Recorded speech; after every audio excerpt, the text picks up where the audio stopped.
हमने ट्रेलर में भी देखा कि लॉयर पे कौन इल्जाम लगाता है यार, यही होता है इस कोर्टरूम में, कोर्टरूम ऑफ कॉमेडी में केस तो बनता है। मैं यहाँ पे कुछ भी होता है, यहाँ पे कुछ भी हो सकता है, expect the unexpected. So generally इस कटघरे में क्या होता है, आप सवाल पूछे जाते हैं, आप जवाब देते हैं, फिर आपको डिफेंड करना होता है अपने आप को, डिफेंस लॉयर आएगा, ये सब कुछ होता है। पर यहाँ पर कटघरे से सवाल पूछे जाएंगे, यहाँ पर मैं जाऊँगा कटघरे में एंड यहाँ से बैठकर आप सबसे थोड़े सवाल पूछूंगा एंड उसके बाद I will ask the friends from the media to go ahead with their Q&A. So, are we good with this?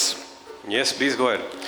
All right. मेरा सबसे पहला सवाल है to Ritesh. What we've seen you in super blockbuster comedy films, entertaining us. Thank you for that. But what made you say yes to Kes To Banta Hai? First of all, I think the concept in itself was amazing. The fact that you get to question all your stars and superstars, but in a new way, in an atrangi way, and that was something extremely challenging yet fun.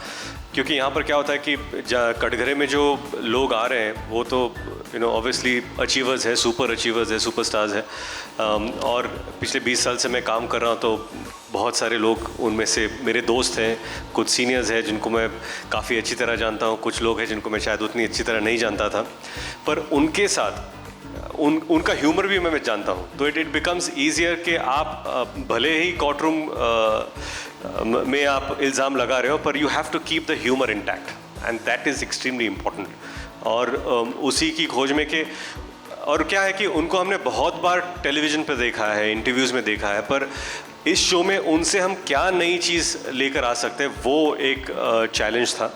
पर हमारे पास incredible writing team है, तो I think thank you so much जो हमारी writing team है who has really push the boundaries to think के और क्या नया लेके आ सकते हैं। क्योंकि क्या होता है कि ठीक है एक एक्टर है तो उन पर हम या एक डायरेक्टर है या सेलिब्रिटी है तो जो सवाल हम पूछेंगे वो कॉमन हो सकते हैं, पर उस कॉमन में भी ऐसी कौन सी अनकॉमन चीज़ या रिएक्शन हम उनसे निखर कर बाहर ला सकते हैं, उसकी खोज में हम हमेशा रहते थे। तो it was incredible to be a part of this show with such amazing talent.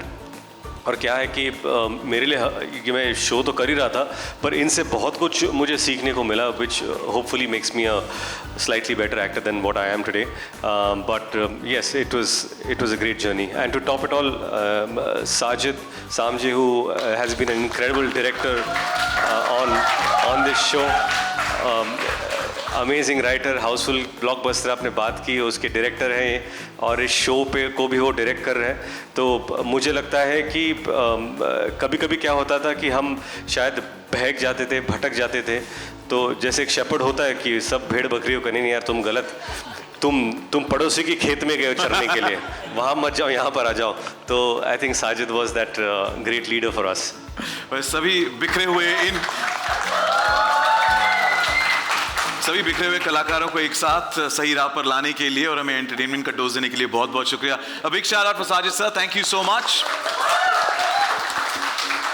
And also a big shout out to the content team, the writers, for the punches, brilliant. So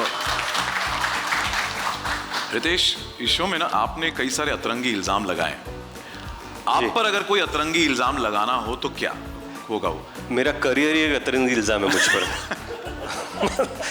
मतलब मैंने अपने career में क्या क्या नहीं किया और क्या क्या इल्ज़ाम मुझ पर लगे हुए हैं, तो आई थिंक अतरंगी इल्ज़ाम यहाँ पर 4 लोग बैठे हैं, ये एक एक इल्ज़ाम मुझ पर लगा सकते हैं। ये अभी के अभी बता देंगे। हाँ। क्या कोने में से शुरू करें तो परितोष 10 इल्ज़ाम है उसके सर में अभी, पर आप मुझ पर क्या इल्ज़ाम लगा सकते हैं? एक लगाओ इल्ज़ाम अतरंगी। बिल्कुल। हाँ, एक ही लगाना है ना। हाँ। एक से शुरुआत कर सकते हैं। एक तो ये कि इनकी धोखेबाज पर्सनालिटी है, लगते नहीं मैरिड हैं, तो ये जो लड़कियां आती है ना सेट पे तैयार होके, ये बिना नहाए आ सकती हैं शूटिंग पे रोज, आपके चक्कर में रोज नहा के आ रही हैं। गोपाल जी, इल्जाम? यार इल्ज़ाम तो कुछ नहीं है, बट ये है कि ये इतने फिट है ना, ये मेरे को इतनी जलन होती है कि इतना मेरे पास इतना पैसा हो तो मैं खा के फट जाऊं। ये इतना कंट्रोल, वीगन सब कुछ है, मतलब ये कैसे? हम हंस हंस के फटने वाले हैं, ये तो पक्का है। Monika please. So I think somebody who's so talented and who's done so many films and got a career like that, with the family like that, overall he's so good and ये होने के बावजूद थोड़ा भी attitude नहीं है, ऐसे कैसे हो सकता है? इल्जाम ये है कि कैसे attitude नहीं है। व्हाट्सएप पे जवाब दे देंगे। थैंकफुली आपने बानी जी से नहीं पूछा। All right. वरुण। अतरंगी इल्जाम यही होगा कि मैं पंजाबी आदमी हूँ, खाने का शौकीन हूँ, वीगन खाना इतना टेस्टी कैसे हो सकता है? उसके बारे में हम बात करेंगे। Thank you. But it's been a great experience, and you know, like I said, कि जब हम शो करते हैं तो इनफैक्ट मैं इन सब के साथ पहली बार काम कर रहा हूँ, और यू नो बैनीजे और Amazon Mini TV ने मुझे मौका दिया कि you know you get to collaborate with newer people, newer talent. शायद फिल्मों में ना मिले, लेकिन यहाँ पर मिल रहा है मौका, और वी होप कि ये एक्सटेंड हो जाए बड़े स्क्रीन पर, बड़े पर्दे पर, and that is what collaboration is all about.